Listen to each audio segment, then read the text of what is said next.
So let's have a conversation about what I mentioned earlier about falling into this pit of despair or the swamp. Or what I like to use with couples sometimes is imagine yourself as a scuba diver and you go down about 60 feet under the surface and your tank of air is on your back and you are down pretty deep. That's what the impact of divorce comes from.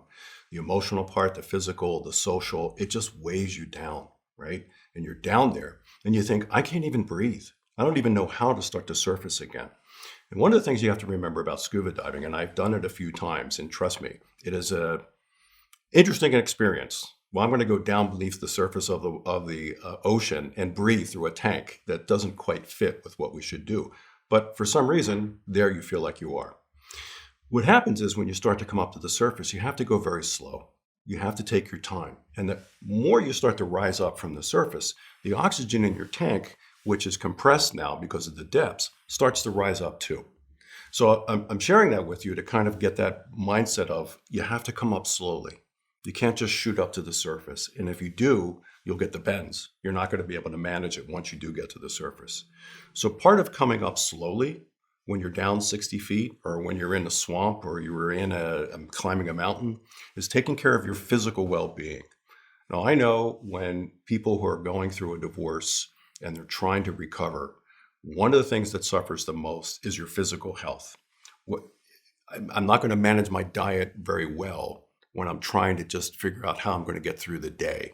The last thing that I'm going to worry about is whether I'm eating healthy or not, or whether I should be having a salad full of kale. And why anybody would have kale is beyond me. It doesn't even sound healthy. But it's important.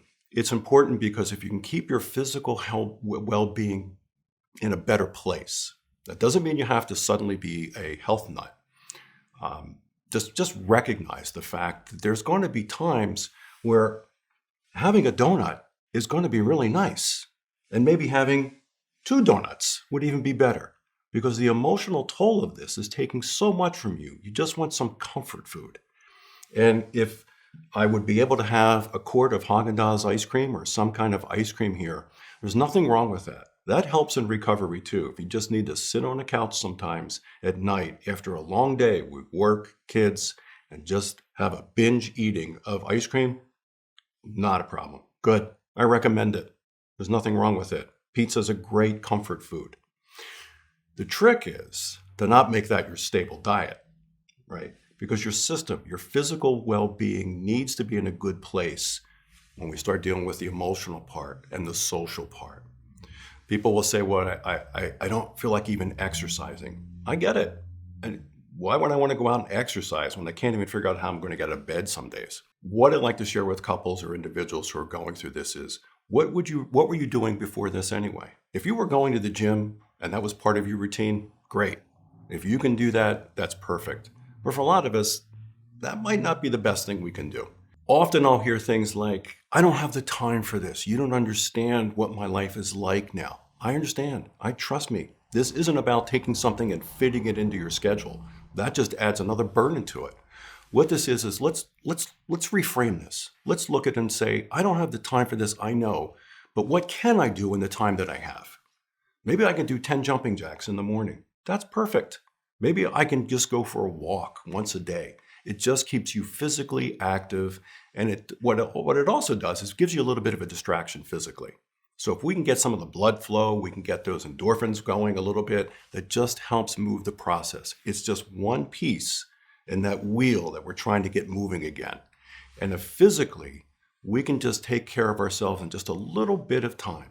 Maybe it's just a couple sit-ups. Maybe it's just walking around the house 10 times, getting off the couch and going to the refrigerator to get more ice cream.